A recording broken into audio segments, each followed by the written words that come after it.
성전의 하루를 세상 천일보다 간절히 사모합니다.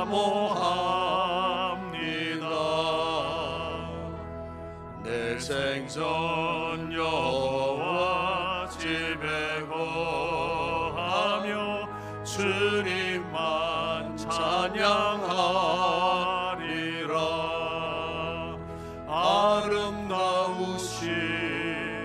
주님의 위엄 매일 새롭게 세우시네. 오 놀라우신 주님의 자비 이전보다 더 사랑해.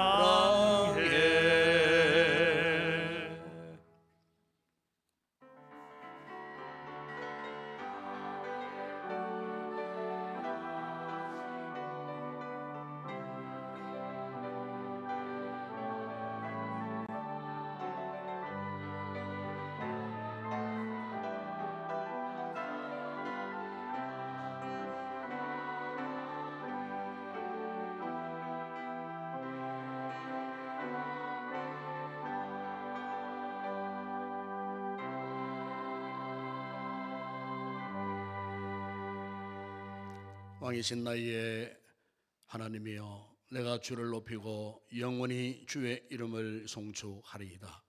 내가 날마다 주를 송축하며 영원히 주의 이름을 송축하리이다. 아버지 하나님, 이 시간 우리가 하나님을 사랑합니다. 환영합니다. 기대합니다. 먼저 아버지, 우리의 마음의 상태에 드리워진 어두운 그림자들을 사라지게 하시고 세상의 그릇된 생각, 기분, 감정, 정신적인 모든 장애물들을 성령님이 제거하여 주시옵소서.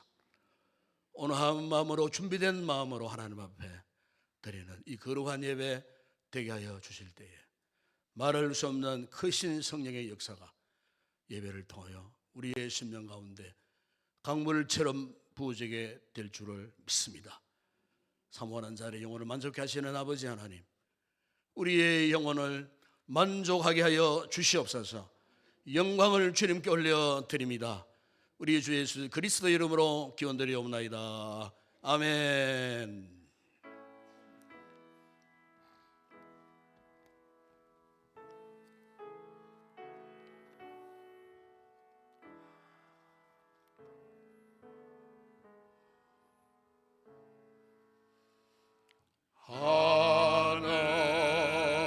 하늘에 계신 아버지, 이름 거룩하사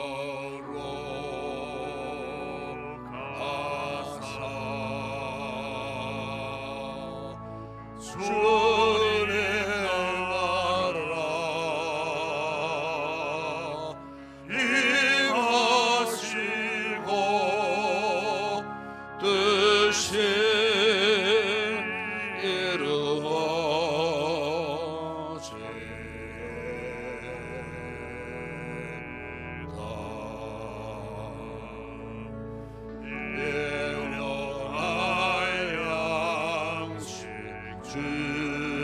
주시고 우리들의 큰 죄 다 용서하옵시고 또 시험에 들게 마시고 악에서 구원하소서되게.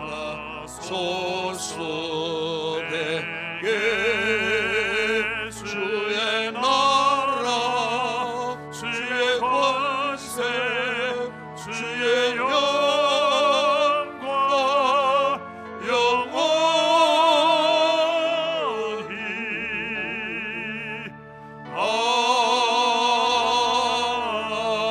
아멘.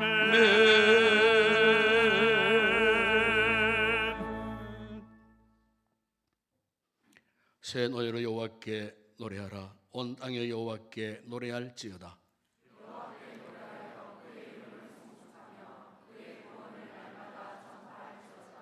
그 영광을 백성 가운데에 그의 기이한 행적을 만민 가운데에 선포할지어다.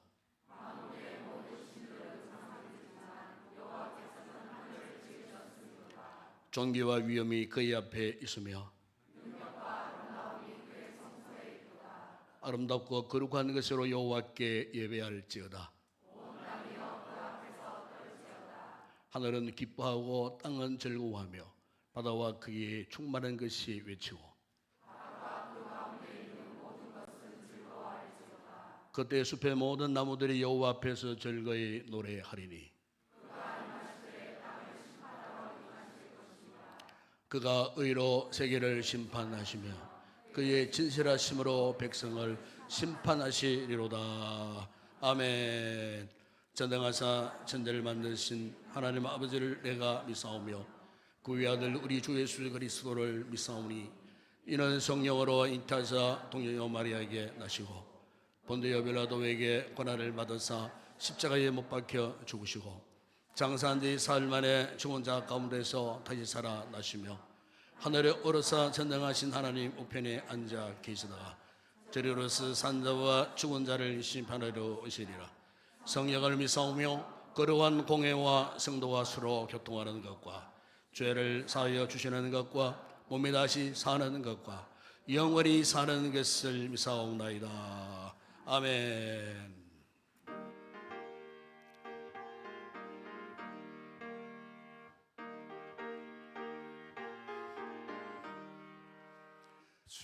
즐겁게 하신 날 반갑고 좋은 날 내 마음을 평쾌하니 즐겁고 기쁜 날 이 날에 천하 만민 다 보좌 앞에서 참되신 삼위일체 다 찬송 부르네. 이 날의 하늘에서 새 양식 내리네. 성회로 모이라고 종소리 울리네. 복음의 밝은 빛은 온 세상 비치며 또 영생 물이 흘러 시원케 하시네. 이 주일 지킴으로 새 은혜의 보소 영원히 쉬는 곳에 다 올라갑시다.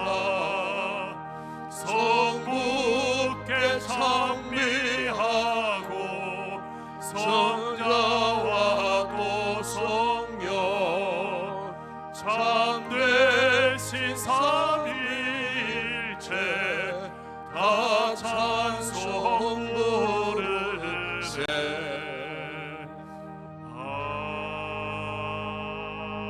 아멘. 거룩하시고 자비로우신 하나님 아버지께 이 시간은 경배와 찬양을 올려드립니다. 지난 한 주간도 우리들의 삶의 터전을 지켜주시고 오늘 복되고 거룩한 주일을 맞이하여 예배 자리로 인도하여 주시니 감사를 드립니다. 이 시간 우리들의 마음속에 성령님께서 임재하여 주셔서 세상의 정욕과 교만으로 가득 찬 우리들의 심령을 예수님의 보혈의 능력으로 깨끗게 하여 주시옵소서. 한 주간 동안 말씀을 준비하여 세워주신 목사님께 영육간의 강건함을 다하여 주시고 성령의 권능으로 덧입혀 주시옵소서. 2025년도 벌써 다 지나가고 한 해를 마무리하고 내년도를 준비하는 시점입니다. 그동안 혼란한 사회 정세와 어려운 경제적인 여건 속에서도 우리 교회를 지켜주시고 모든 성도들의 가정과 사업장과 직장을 지켜주심을 감사드립니다. 지나간 한 해를 되돌아보면 한 달란트를 받고 땅속에 묻어둔 게으른 청지기처럼 주님이 맡겨주신 사명을 제대로 감당하지 못하고 최선을 다하지 못한 저희들의 잘못을 용서하여 주시옵소서.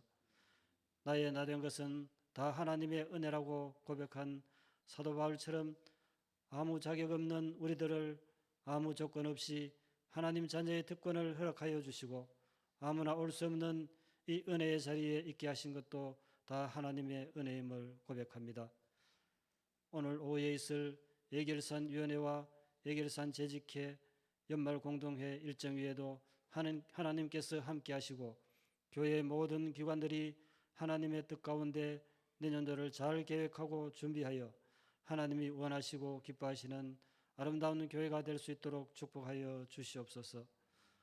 홈커밍데이 3주차 주간입니다. 그동안 여러 가지 상황으로 교회에 출석하지 못한 장기열 가족들이 다시 교회에 출석하고 믿음을 회복하는 귀한 시간이 될 수 있도록 성령님 도와주시옵소서. 추운 날씨에 연로하신 성도님들의 건강을 지켜주시고 병상에 있는 성도들을 위로하여 주시고 건강을 회복시켜 주시옵소서. 우리나라를 사랑하시는 하나님, 법이 흔들리고 혼란한 이 나라를 긍휼히 여겨 주시옵소서.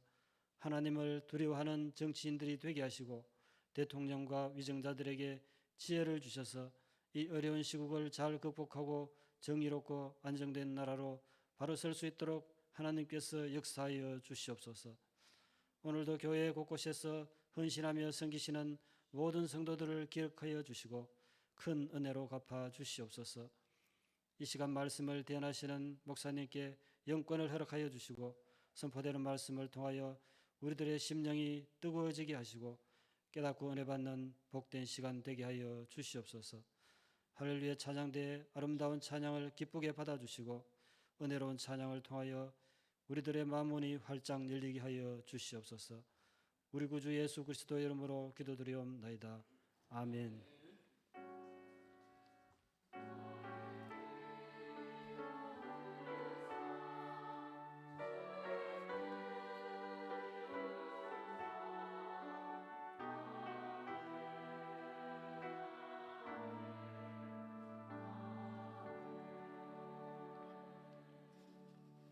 네, 감사합니다. 오늘도 우리 교회 이후 예배 처음 찾아주신 우리 새가족 여러분들 진심으로 환영을 드립니다. 이후에 저를 만나 주시고 또 교회 안내 잘 받으시고 또 식사 준비되어 있습니다. 맛있게 식사하시고 좋은 만남을 갖고 돌아가 주시면 고맙겠습니다. 오늘은 우리가 신년도 2026년도를 위한 특별 작정 헌금을 하는 주일이 되겠습니다. 그래서 이미 1부에 했고 2부 예배 시에 지금도 우리가 설교 후에 신년도를 위한 선교 또 전도 또 건축 작정 헌금을 하겠습니다.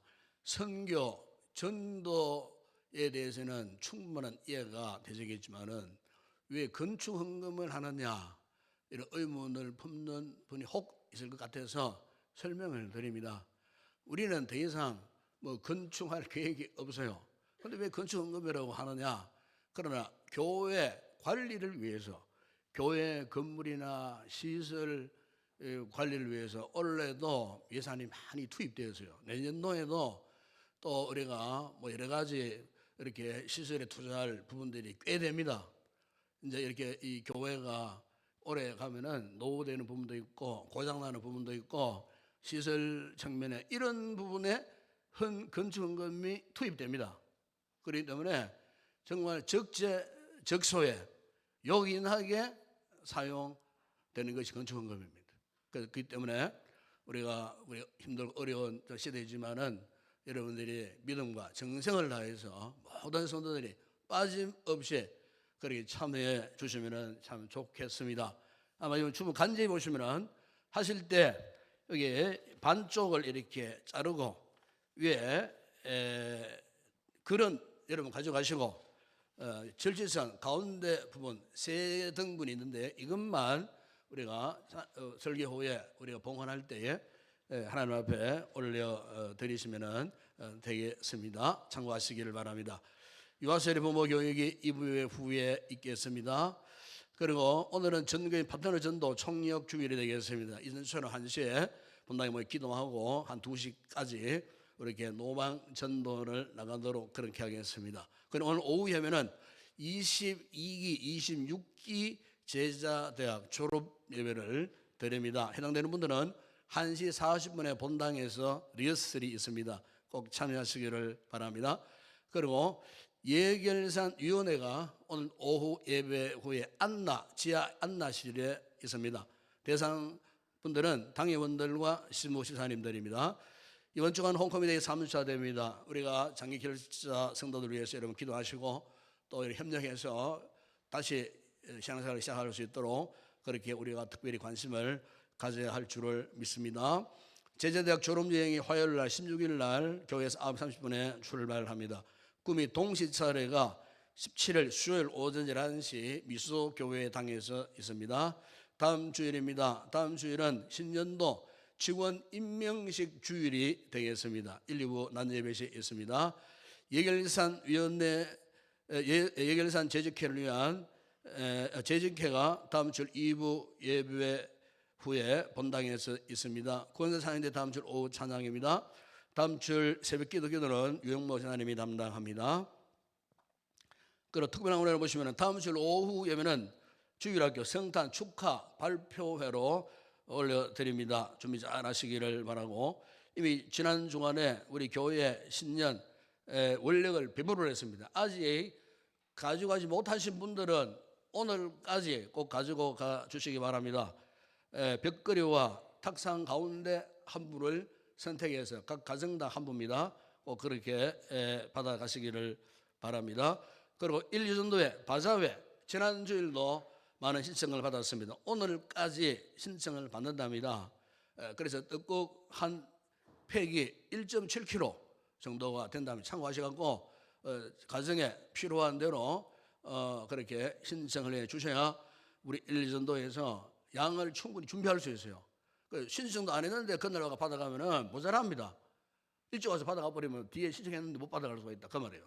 그러니까 신청 꼭 해 주시고 또 신청한 분량대로 또 이렇게 또 작업을 합니다. 그래서 꼭 신청해 주시기를 부탁을 드리고 많이 협력해 주시고, 이것은 우리 이웃 돕기를 위한 또 이렇게 바사회니까 우리가 적극적으로 많이 참여해 주시면 고맙겠습니다.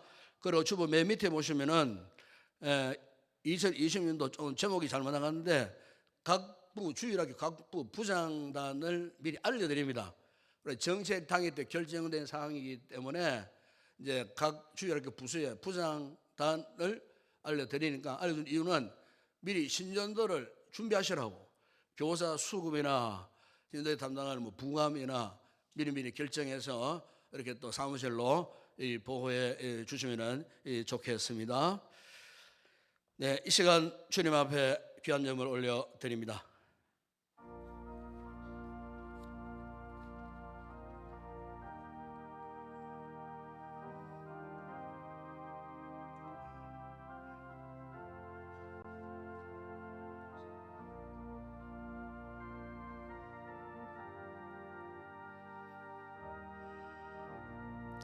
아버지 하나님, 구원의 은총을 받은 저희들 감격과 기쁨으로 거룩한 예배자로 나오며 제일 먼저 하나님 앞에 아름다운 예물들을 봉헌해 올립니다. 소도의 11조 땀 흘려 수고한 이 아름다운 예물을 올려드리는 우리 성도들의 개인과 손길과 저들의 가정과 직장과 사업장 범사에 복을 더하실 때에 자네 소도 흘러 넘치게 하여 주시고, 아름다운 감사의 고백을 남은 예물들 외에도 넘치는 복을 더하셔서 더 많은 감사의 풍성한 열매 맺는 행복한 삶을 누리게 하여 주옵시며, 세계 선교 국내전도 교회 건축과 주일 예물 드리는 성도들 그 모든 손길에도 복을 더하시고, 예물이 서는 곳에 주의 복음이 편만하게 전파되어지는 놀라운 주의 역사가 있게 하여 주옵소서. 오늘도 아름다운 찬양의 제사를 드려 올려드릴 영광스러운 우리 모든 찬양대원들에게 성령의 기름 부으심으로 충만하게 하시고, 하나님의 감동이 거룩한 보좌를 향하여 연락되는 살아있는 찬양이 되게 하여 주옵시며, 오늘도 몸을 들이고 시간을 들여 예배의 이 모양 저 모양을 섬기고 봉사하는 모든 주의 종들에게 은혜를 다하셔서 기쁘고 감사한 마음으로 감당할 때 모두가 복이 되게 하여 주시되, 특별히 우리 주학교를 축복하시고 수고한 교사들의 그 노고를 기억하시며 위로해 주시고, 우리 자녀들 말씀으로 잘 훈련받고 우리보다 더 나은 다음 세대에 하나님 나라의 큰 제목들로 자라갈 수 있도록 축복하여 주시며, 특별히 뱀에 되어 있는 우리 자녀들에게 지혜와 지식과 총명과 명체를 더하여 주셔서 모두가 우등생이 되고 부모의 자랑 기쁨이 되어지는 아름다운 믿음의 큰 거목들로 자라갈 수 있도록 축복하여 주시옵소서. 특별히 아버지, 우리 가운데는 병약하여 이곳을 사모하지만 나오지 못하는 우리 성도들, 병실에 있는 성도들, 요양병원에 있는 성도들, 가정에 지병으로 앓아누워 있는 성도들, 저들의 아픔과 저들의 상처를 주님 가셔서 치료해 주심으로 참으로 다음 시간에는 꼭 이 시간 이 자리에 나올 수 있는 복된 우리 모든 성도들 되게 하여 주시옵소서. 오늘의 모든 뇌물 헌물을 주의 손 올려드립니다. 축복하실 때 오병의 놀라운 역사가 일어나게 하시고 열두왕질에 남는 풍성한 은혜와 복을 받아 누리게 하여 주시옵소서. 예수님의 이름으로 기도드리옵나이다. 아멘.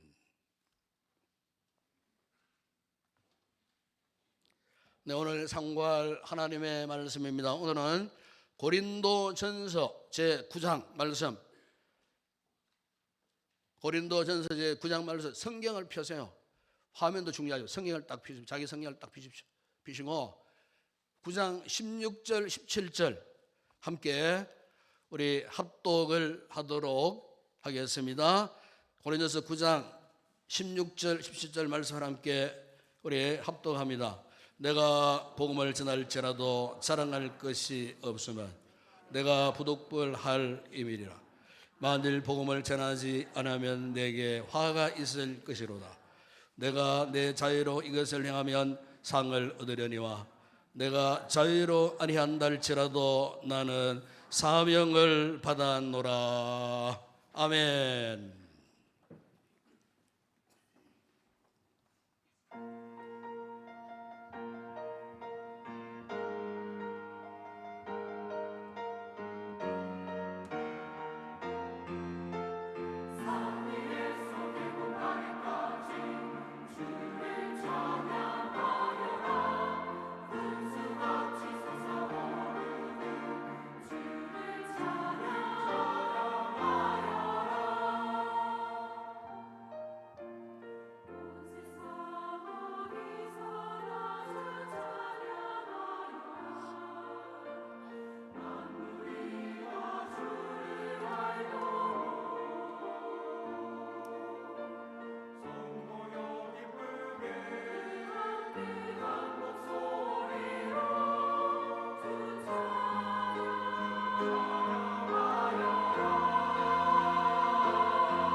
할렐루야.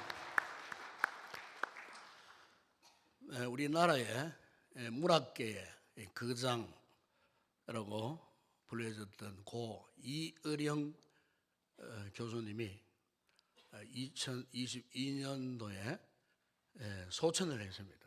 물론 이분은 젊은 시절에 예수 믿기 전까지만 하더라도 반기독교 사상을 갖고 있었어요. 그런데 이분이 2007년도에 7월 달에 일본 도쿄 열렸던 서울의 온누리 교회가 해마다 일본 전도 집회인 러브 소나타에 참여하시고 은혜를 받고, 그래서 이분이 거기에서 그 당시에 살아 계셨던 하영조교회 온누리교회 담임목사님 하영조 목사님으로부터 직접 세례를 받았어요. 눈물이 범벅이 되어졌어요. 그러면서 이제 계속 그분의 이제 제주인 글을 계속해서 그렇게 쓰시다가 2019년도에 대장암이 발병되어졌어요. 그래서 참 이미 깊은 상처 속에, 그래서 이제 간단한 수술이 아니고 수술해도 계속해서 이제 항암 치료를 받아야 된다는 진단이 내려졌어요. 이때 이분이 항암 치료를 거부했어요. 부인 되시는 가인숙 그 여사가 남편 되는 이은행 교수에게 참 간절하게 부탁을 했어요. 병원 가서 치료 받읍시다. 항암 치료 받읍시다. 해도 끝까지 거부를 했어요. 왜 그러냐? 항암 치료를 받게 되면은 머리 다 빠지고 몸에 기력이 다 빠지면은 자신이 평생을 하고 싶어 했던 이 글 쓰는 거, 글쟁이로서 더 이상 생명이 끝난다는 거예요. 그 더군다나 자기가 지금 서고 싶은 그런 계획들을 다 갖고 있는데, 만약 내가 몸에 기력이 빠져갖고 누워서 일어나지 못한다면 내 평생에 하고 싶었던 그 글을 쓰지 못하니 안 된다는 거예요. 그 이분이 2022년도 2월 달에 소천하기까지 이분이 그 아픈 가운데서도 그 간 대장암에 걸리면은 점점 상처가 깊어지고 고통이 말할 수 없잖아요. 그런데 그것을 감내하면서도 끝까지 남은 시간 글을 썼어요.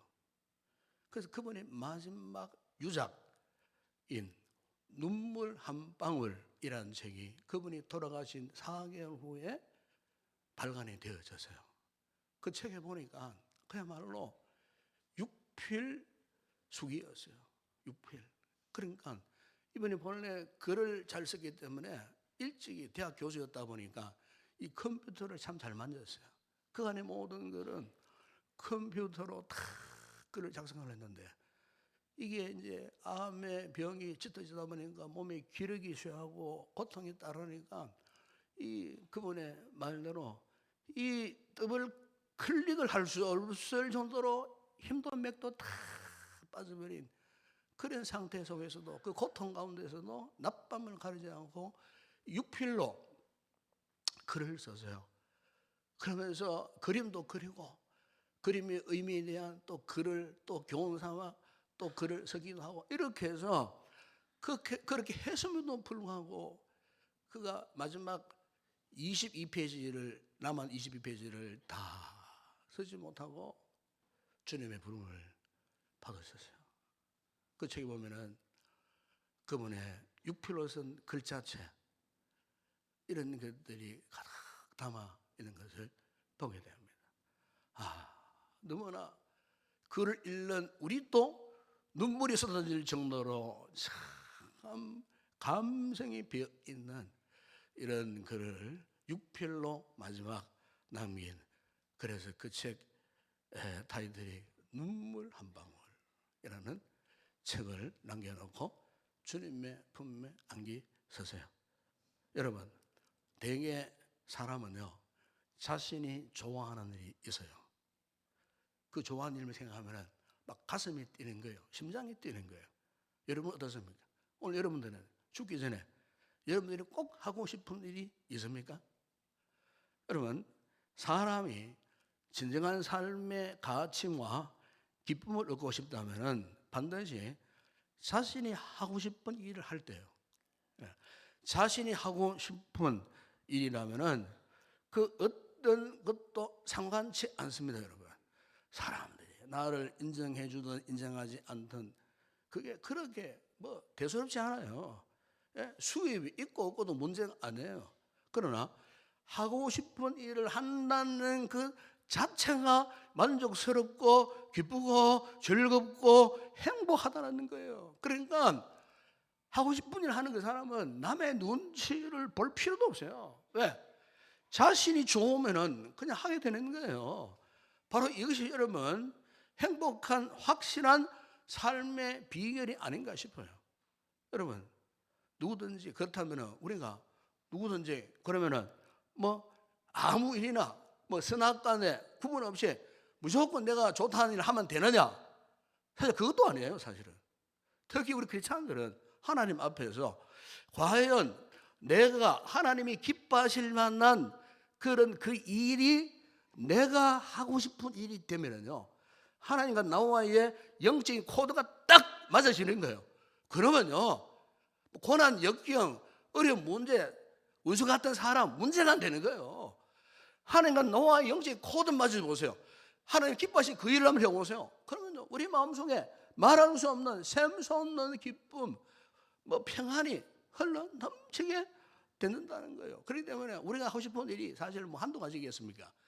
저도 사실 하고 싶은 일이 참 많아요. 그러나 중요한 것은 그 많은 하고 싶은 일들 가운데서도 우선순위가 분명히 해야 되는 거예요.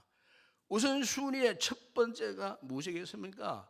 우리가 당연하게 해야 할 일, 그 일을 하면은 하나님이 당연히 기뻐하실 그 일, 그리고 우리 크리스찬들의 우선순위의 선택은 당연히 해야 할 일이면서도 그 일은 하나님이 당연히 기뻐하실 그 일, 우리가 꼭 해야 할 그 일, 그 일을 미루거나 핑계해서 팽개치지 마시고 그 일을 우리가 반드시 해야 된다는 거예요.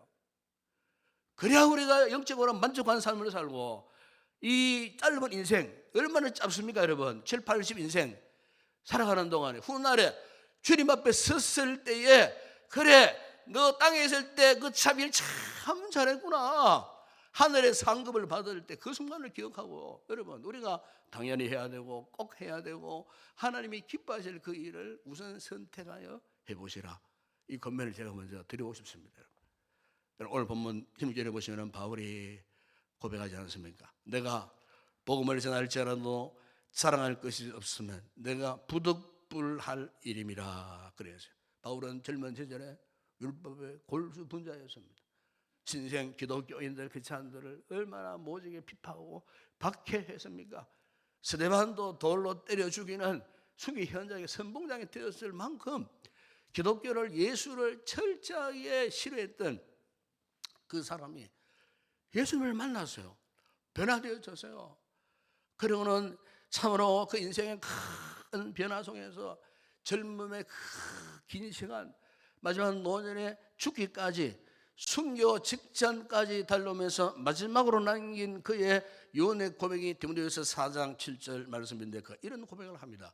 나는 선한 싸움을 싸우고 나의 달려갈 길을 마치고 믿음을 지켰으리 그랬어요. 오늘 이 본문의 이 시점으로 보게 되면은 그가 지금 한창 왕성하게 복음을 전하던 때였어요. 이 고린도전서 기록할 때는요. 그런데 오늘 그의 고백을 보면은 자랑할 것이 나에게 없다 그랬어요. 자랑할 것이 없어요. 지금 복음을 전하는데 자랑할 것이 없다 그랬어요. 왜냐하면은 그 시대 속에서도 복음 전도자들 가운데는 순수한 복음 정신으로 복음을 전하지 못하고 이 복음을 전하는 것이 무슨 자신의 인생의 명예처럼 생각하고, 이 복음을 전하는 것이 무슨 하나님 앞에 뭐 공적을 삼는 것처럼 자신을 과시하는데 급급해하는 사람들이 교회 안에 있었다는 거예요. 오늘날에도 마찬가지예요. 복음을 전하는데 하나님 앞에 순종해야 되는데 자기 이름을 내걸고 자신의 기념비를 세우고, 그래서 나는 성교를 많이 했다, 뭐 예배당을 몇 개를 지었다, 교회를 뭐 몇 개를 지었다, 자기 과시를 하고, 그것은요 바울 사도의 사상과 완전히 대치되는 거예요. 그래서 바울은 이런 측면에서 복음을 일평생토록 복음을 전하면서도 나는 하나님 앞에 자랑할 것이 없다 그래서요, 얼마나 여러분 얼마나 건강한 이 정신을 가지고 이 전도하고 승리했는지 몰라요. 오늘 우리 교회도 우리 성도들도 이런 정신을 본받기를 축복합니다. 순수해야 됩니다, 여러분. 우리 하나님 앞에 뭘 잘하면 얼마나 잘할 겁니까? 하나님 앞에 내놓으면 얼마나 많은 공정을 하나님 앞에 내놓을 것이고 아무런 소용이 없어요. 우리는 그저 시와 때를 따라서 하나님 맡겨주신 시간, 그 건강, 상황 이런 것들을 총동원해가지고 겸손함으로 자랑하지 않고 하나님 앞에 순수한 정신으로 전도하고 복음을 전해야 할 줄을 믿습니다. 오늘 여러분 본문 10절에 보세요. 이 16절을 현대인의 성경을 보니까 이렇게 번역을 했어요. 내가 기쁜 소식을 전할지라도 자랑할 것이 없는 것은 내가 반드시 해야 할 일이기 때문입니다. 만일 내가 기쁜 소식을 전하지 않으면 나에게 불행이 닥칠 것입니다. 그래서 여기 보면 바울은 복음 전도는 기쁜 소식을 전하는 것이라고 분명 말씀하지 않습니다.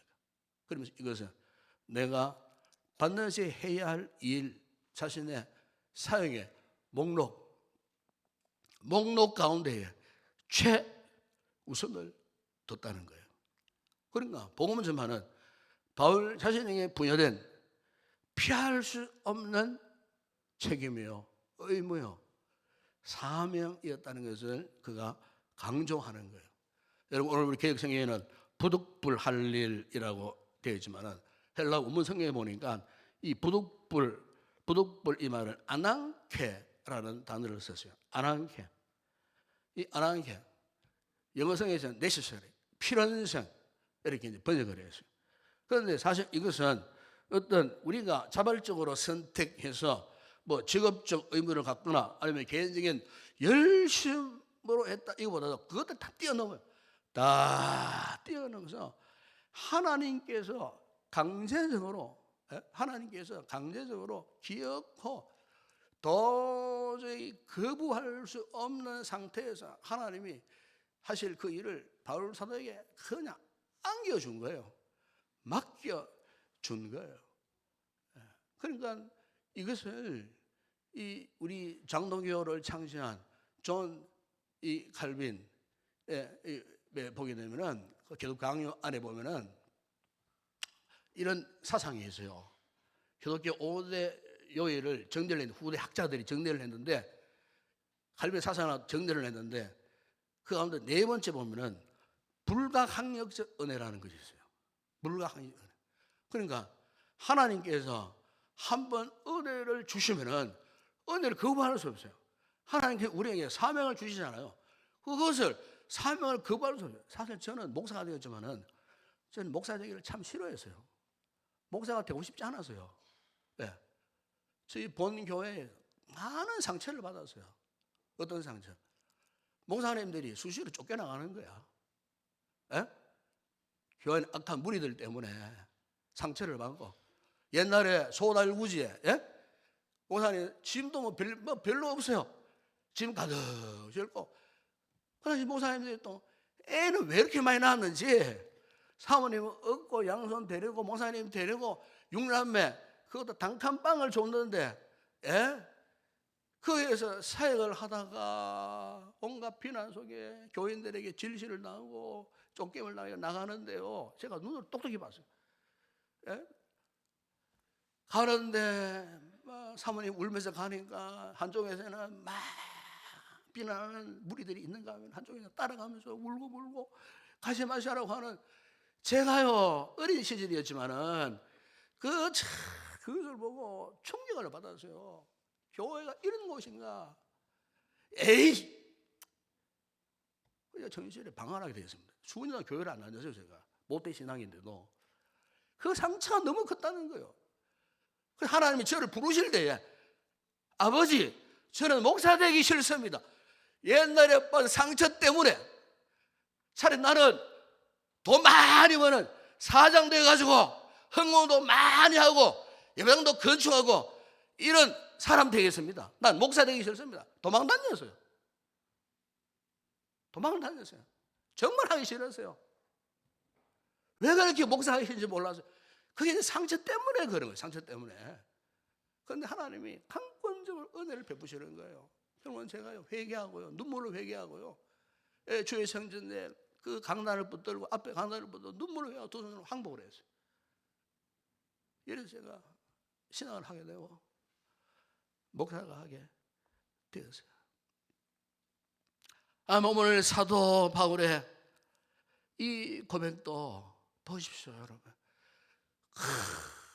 악했던 그 사도 바울을요, 하나님이 그에게 강권적인 은혜를 베풀어 줬을 때에 그가 오늘 본문의 이 내용을 제가 재해석하면 이런 내용이에요. 나는 복음을 전하지 않을 이유가 전혀 없을 뿐만 아니라 나는 그렇게 하지 않을 수 없는 거룩한 부담감을 내가 지금 느끼고 있습니다.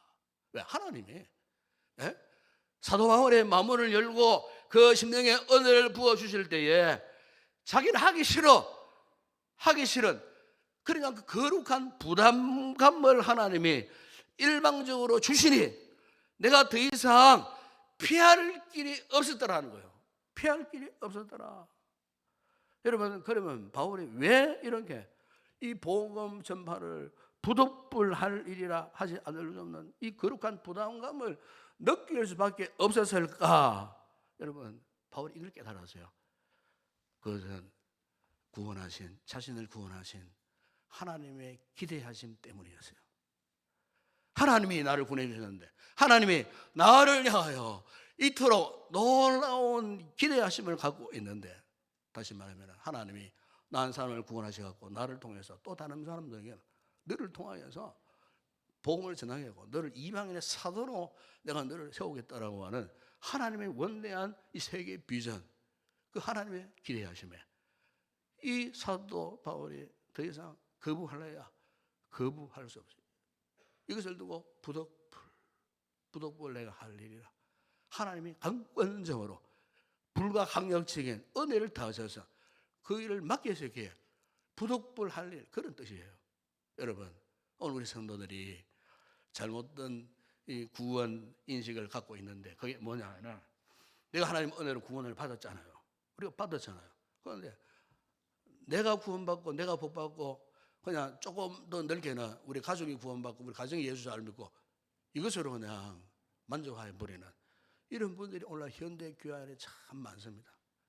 여러분, 오늘 우리의 이 같은 편협한 구원 인식을 갖게 되면은 결코 우리가 만족스럽지를 못해요. 하나님이 기뻐하는 삶을 살아갈 수가 없어요. 하나님이 나를 통하여서 원대한 꿈을 갖고 계세요. 그런데 우리가 하나님에 대한 이 같은 관심에 멀리 떨어져 있어요. 하나님의 꿈과는 아랑곳하지 않고 그냥 자신이 하고자 원하는, 자신이 하고픈, 그래서 자신의 그 좁은 생각에 그것만 하려고 하는, 그래서 우리가 전도를 해도 멀리 폭넓게 하지 못하잖아요.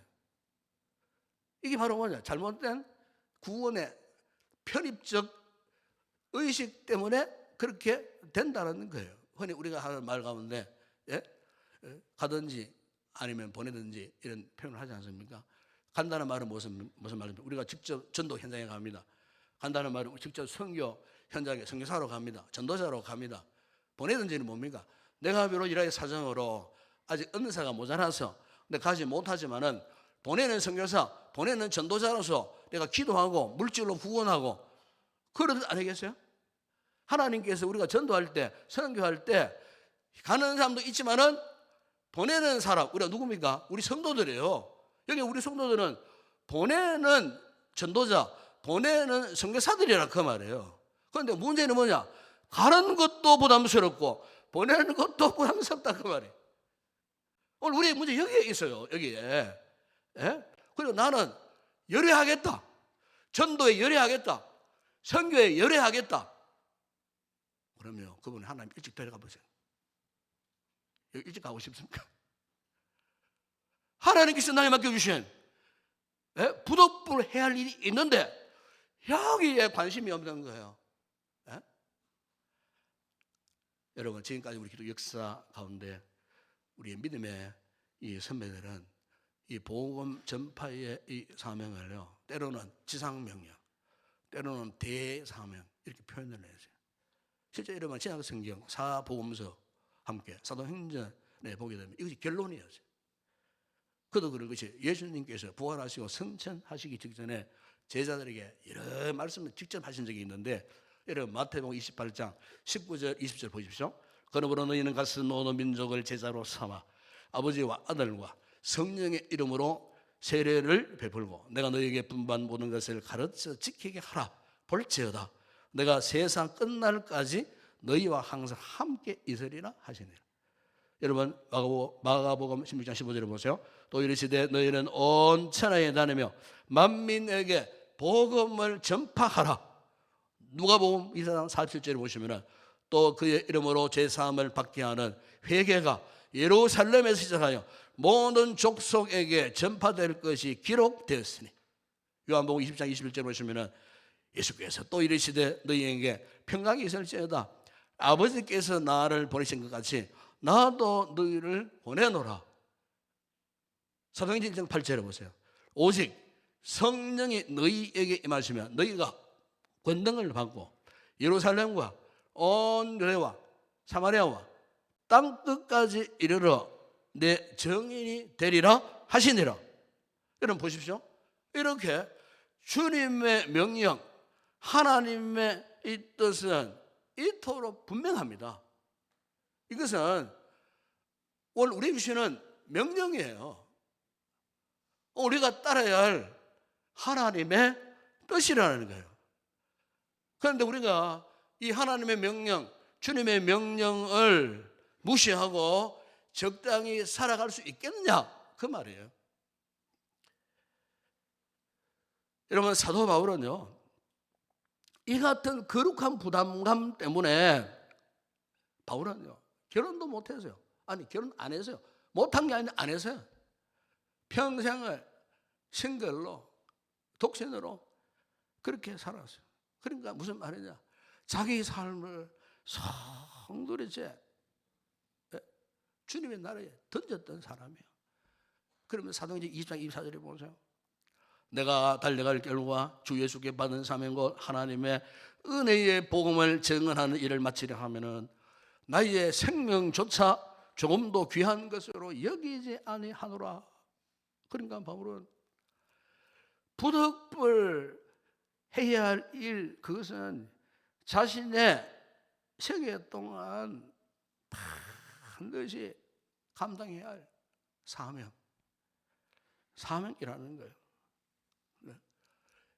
이 복음이 뭐 전파되고 전파돼도 안 돼도 뭐 상관없는 그런 일이 아니라, 아니면 이런저런 일을 이유로 미루고 뭐 이렇게 주춤하거나 아니면 방치하는 그런 일이 아니라, 이것은 하나님이 나에게 맡겨주신, 오늘 우리에게 맡겨주신, 우리 교회에 맡겨주신 사명, 미션이라는 거예요, 여러분. 그래서 여러분 17절에 보세요. 단호하게 선포하지 않습니까? 내가 내 자유로 이것을 행하면 상을 얻어내니와 내가 자유로 아니한다 할지라도 나는 사명을 받았노라. 그래서 사명을 받았노라. 이 영어성에서는 하나님께서 내게 맡겨주신 이 일, 즉 복음 전파 일을 확신한다, 이렇게 번역한 성경이 있어요. 확신한다는 거예요. 하나님이 우리에게 주신 전도의 사명, 선교의 사명, 복음을 전파하는 이 사명에 대해서 우리 교회가, 우리 성도 한 사람 한 사람이 확신해야 된다는 거예요. 여러분, 사명이란 무엇입니까? 사명은 한마디로 이거예요. 반드시 꼭 해야 할 일, 하나님께서 맡겨주신 반드시 해야 할 일, 꼭 해야 할 일. 여러분, 이 지구상에 얼마나 많은 사람이 살고 있습니까? 한 80억이 살고 있다 그러잖아요. 80억. 한번 생각해 보세요. 80억 가운데에 하나님께서 나를 뽑으시고 선택하시고 불러주셨어요. 당신의 자녀로 삼아주셨어요. 제가 지난 금요일날 설교할 때도 하나님께서 우리를 창조하시고 나 같은 존재가 세상에서 둘도 없을 정도로 나를 걸작으로 만들어주신 하나님. 걸작. 우리 이 같은 정체성, 이 같은 우리를 하나님 불러주시고, 그것도 뭘 하라고? 복음을 전하라고, 전도하라고, 영혼 구원을 하라고 하나님이 나를 뽑아 선택하여 불러주셨다는 이 사실에 대해서 확신하지 못하면요, 우리의 존재의 이유, 삶의 가치를 모르는 사람이에요, 그 사람은.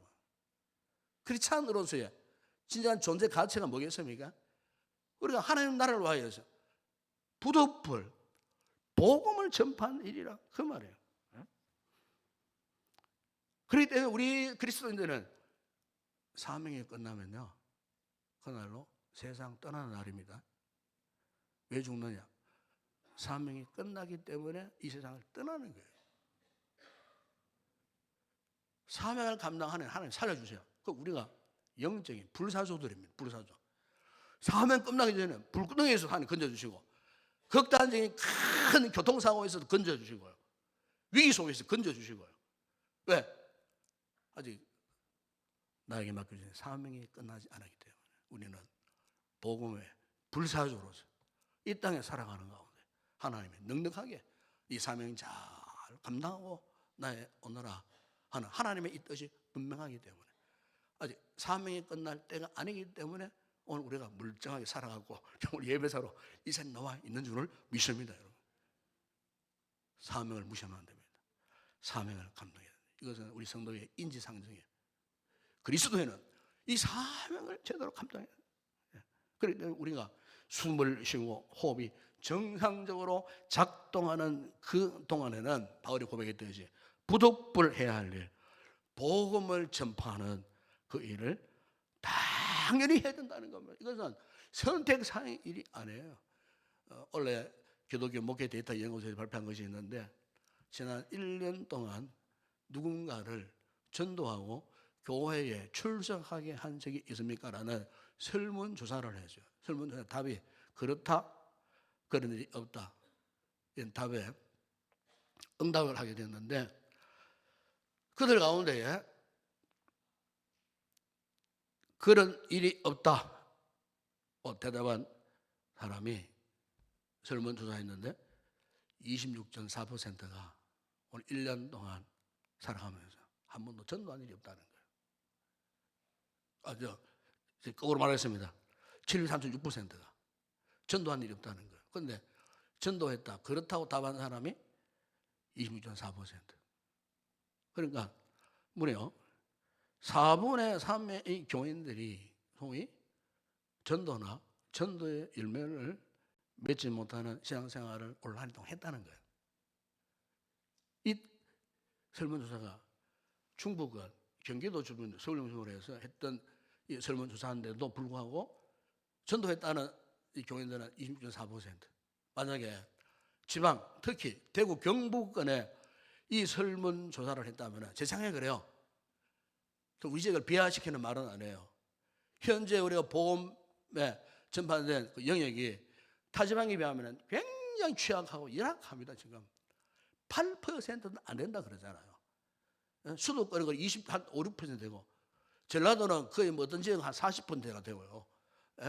그런데 이 경북은 8%도 안 돼. 여기에 이 같은 설문조사를 했을 때 과연 몇 퍼센트가 내 한 해 동안 전도했습니다라고 응답했을까? 아니, 우리 교회 성도들 대상해서 한 해 동안 전도했습니까? 설문했을 때 과연 몇 퍼센트가 전도했습니다라고 대답을 했을까? 참 아찔합니다.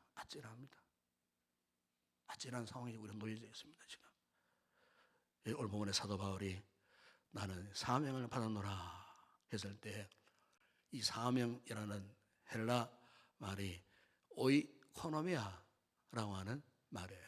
오이코노미아. 이 오이코노미아는 두 단어가 합성된 합성어예요. 하나는 오이코스라고 하는 집, 가정이라는 단어와 하나는 노모스라고 하는 이 관리, 뭐 법, 원칙 뭐 이런 뜻을 가진 그런 단어예요.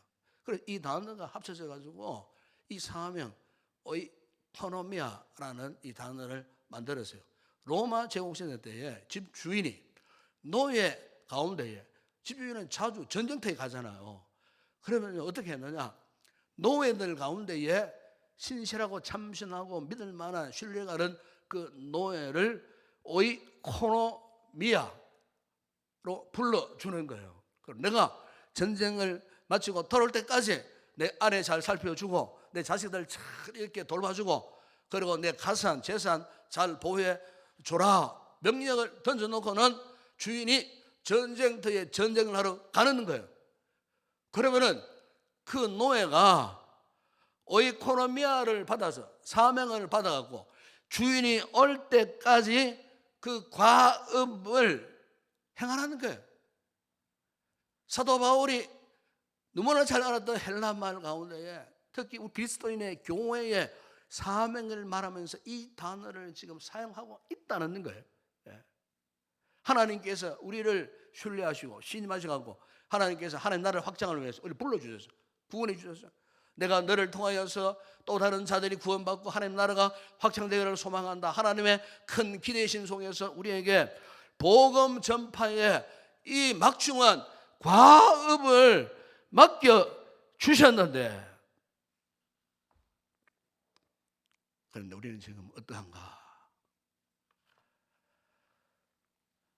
우리 교회는 지금 어떠한가? 우리 한국 교회가 지금 어떠한가? 코로나 이후에 참 심각한 상태입니다. 지금 심각한 상태예요. 구체적인 이야기를 하고 싶지만 언급을 회피하겠습니다. 어쨌든 지금 우리가 한국 교회가 지금 한국 교회의 영적 상태가, 한국의 크리스찬들의 영적 상태가 정말 심각한 상태에 있습니다. 나라도 나라가 어지러운데 교회도 그렇고요. 영적인 우리의 상태도 그렇고요. 어찌할꼬, 제가 기도하다가 때로는 어찌할꼬, 이 상황을 어찌할꼬, 다 세상에 치우쳐져 있고요. 교회 섬김의 봉사 원리를 세상적인 방법 원리를 따라 하려고 하니 은혜는 뒷전이고 하나님의 뜻에는 관심이 없고 온통 사람의 뜻으로, 사람의 방법으로, 사람의 원리로 교회를 운영을 하려고 하니 참 상처받는 영혼들은 더 많아지고, 경기도지 어느 교회는 풍파를 경험하고 복음들만 교회가 지금 쪼가리 나고요.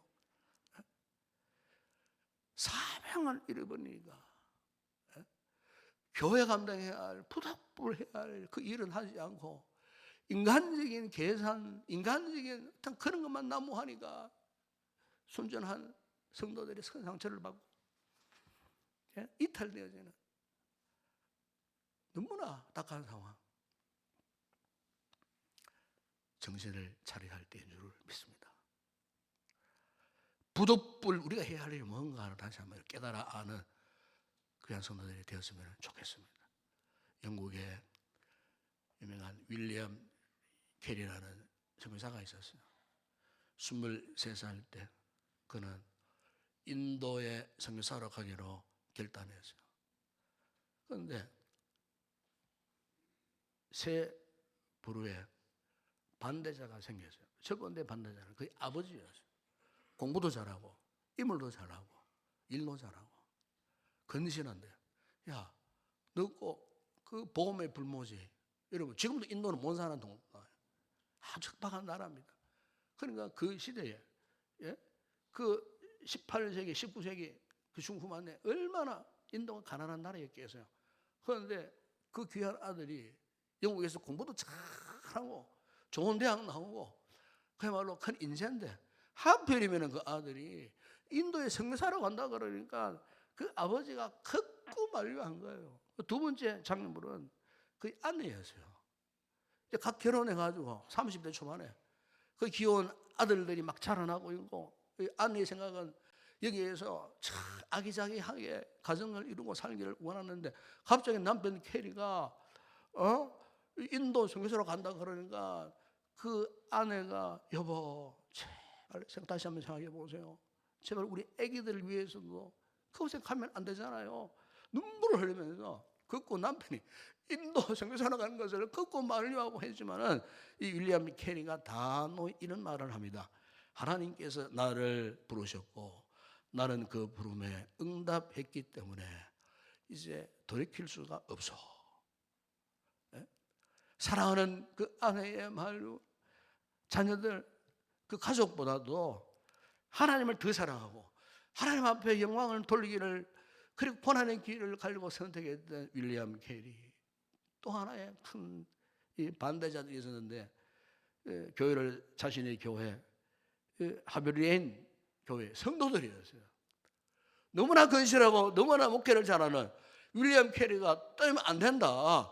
이런 좋은 목회자 여기에서 목회를 해야 되는데 왜 하필이면은 복음의 불모지에 인도로 가겠다. 성도들이 들고 일어나가지고 가면 안 된다고, 가지 마세요라고 막 눈물 흘리면서 했지만은 성도들이 기도하는 가운데 결국에는 윌리엄 캐리의 이 결단을 이렇게 어떻게 막아내지 못한 채 오히려 그들이 기도 후원자가 되고 물질 후원자가 되어져서 드디어 우여곡절 끝에 이 윌리엄 캐리가 아내와 자녀들을 데리고요, 더군다나 그 아내의 처제, 여동생 처제까지도 동행하겠다고 하고, 또 함께 또 토마스라고 하는 유능한 동역자도 함께 가겠습니다.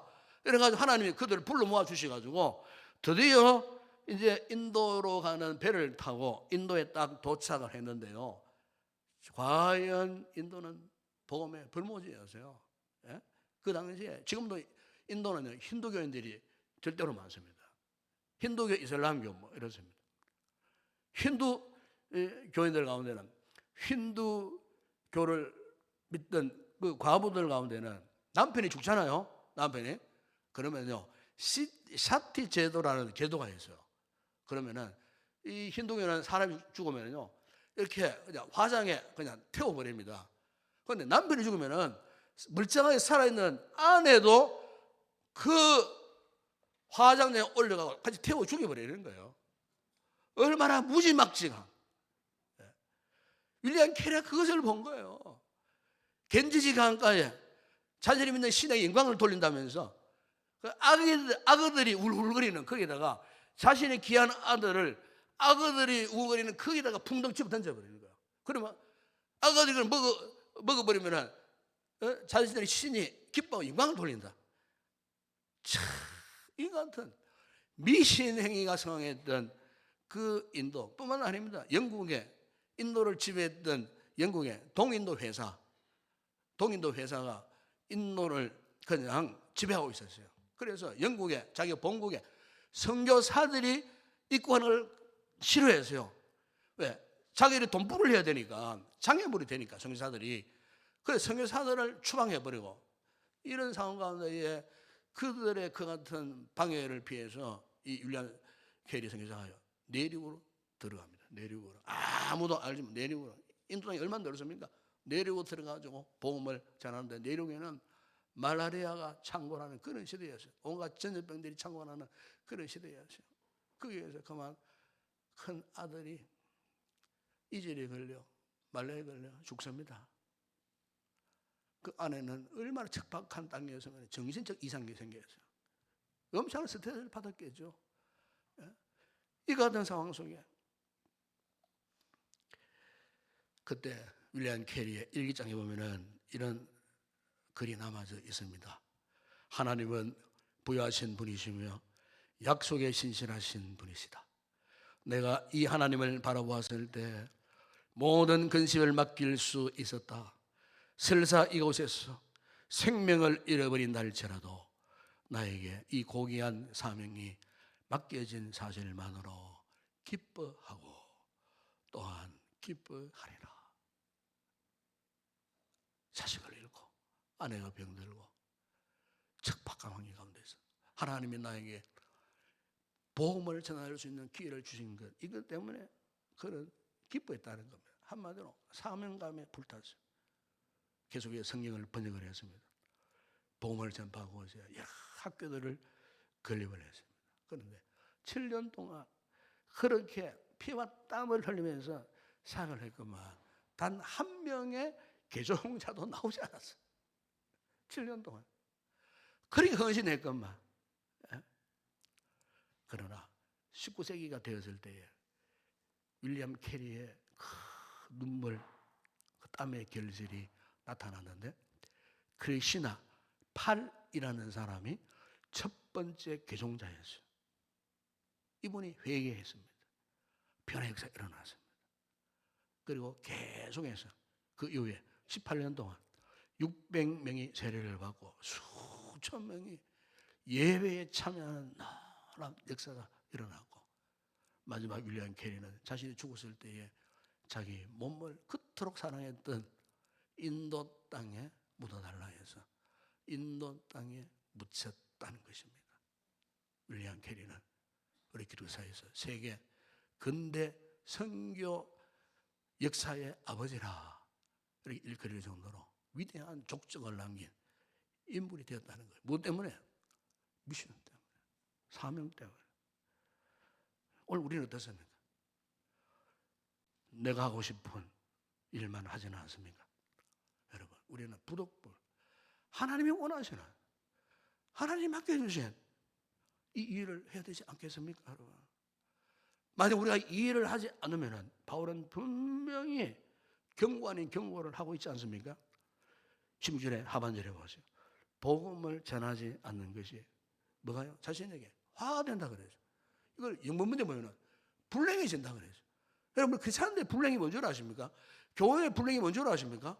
선교하지 않고 전도하지 않는 거예요. 성도들이 여기에 동참하지 않는 거예요. 그게 불행이라는 거예요. 바로 우리에게 그것을 지금 적시해 주고 있는 거예요. 예. 사랑하는 여러분, 오늘 우리가 가장 행복한 일, 행복한 순간이 언제겠습니까? 복음에 동참하는 일이에요. 근데 인도에는 우리가 주중에 전도대를 지금 만들려고 제가 기도하며 준비하고 있습니다. 전도대. 이산들은 주중에 막 설치고 있는데 교회는 주중에 전도를 하지 않아요.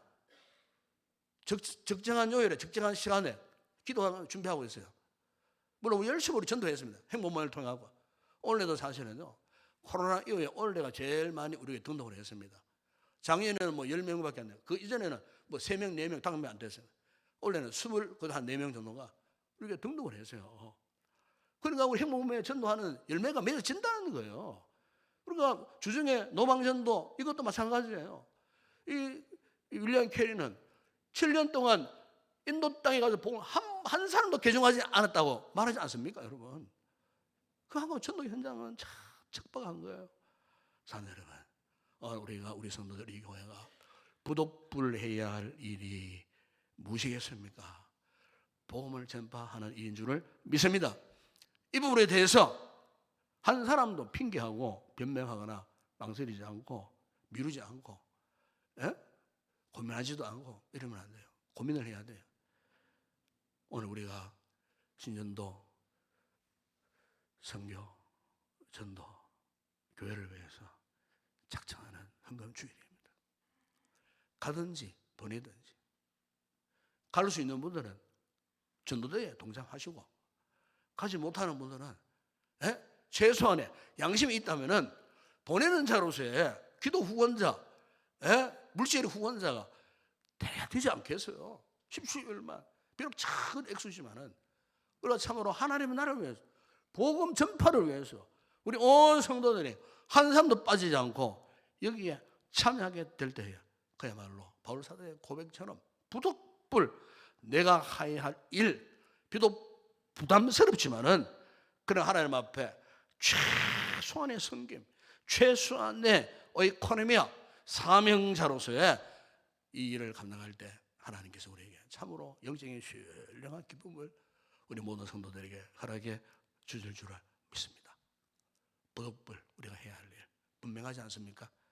이 사명 잘 감당하는 복된 우리 성도들이 꼭 되었으면 좋겠습니다. 기도하겠습니다. 아버지 하나님, 하나님 맡겨주신 부득불 우리가 할 일 바울이 우리에게 가르쳐 주셨습니다. 이 시간 성령께서 우리에게 지적해 주셨습니다. 우리가 반드시 해야 할 일이 무엇인지를 깨닫게 하셨습니다. 복음 전파하는 일입니다. 이것이 때로는 부담스러울 수도 있고 힘들 수도 있습니다. 아버지, 그럼에도 불구하고 우리가 거부할 수 없는 것은 하나님의 불강력적 사명이 우리에게 주어졌기 때문입니다. 이 사명 잘 감당하는 우리 성도들 되게 하시고 우리 교회가 되게 하여 주시옵소서.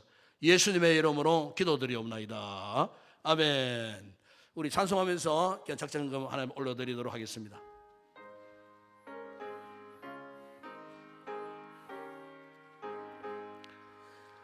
주 예수 넓은 사랑 그 크신 은혜를 나에서 전파함이 참 기쁘게 이르세 주의 예수 복된 말씀 생명과 진리요 내 맘에 갈급함에 다 채워주시네 옛부터 전한 말씀 주 예수 크신 사랑 나 항상 전파하기 참 기뻐하도다 이 말씀 전할 때에 내 맘이 기쁘고 그 말씀 전할수록 새 기쁨 넘치네 구원의 복된 말씀 못 들은 사람이 세상의 많음으로 힘써서 전하세 옛부터 전한 말씀 주 예수 크신 사랑 나 항상 전파하기 참 기뻐하도다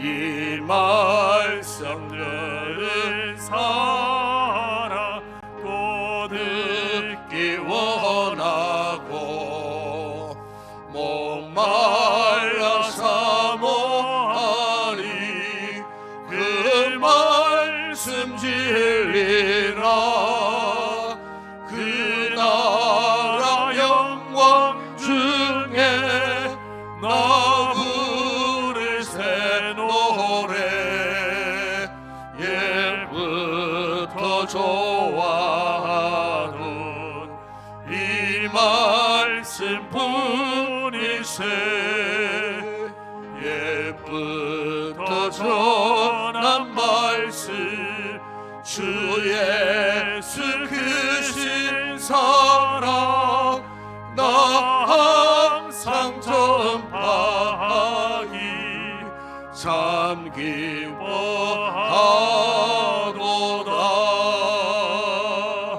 할렐루야 인사합시다 반갑습니다 사랑합니다 축복합니다 사명 잘 감당하는 우리 귀한 성도들이 되었으면 좋겠습니다 마지막 찬양 주께 올려드립니다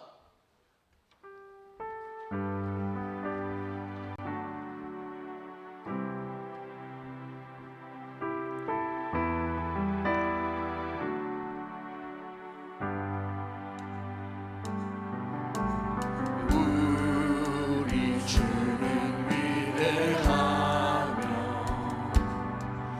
능력이 많으시도다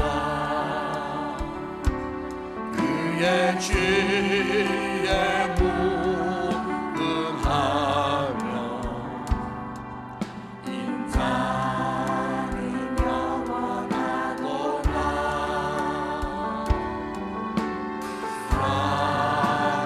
사람을 고치시며 상처를 싸매시도다 열들의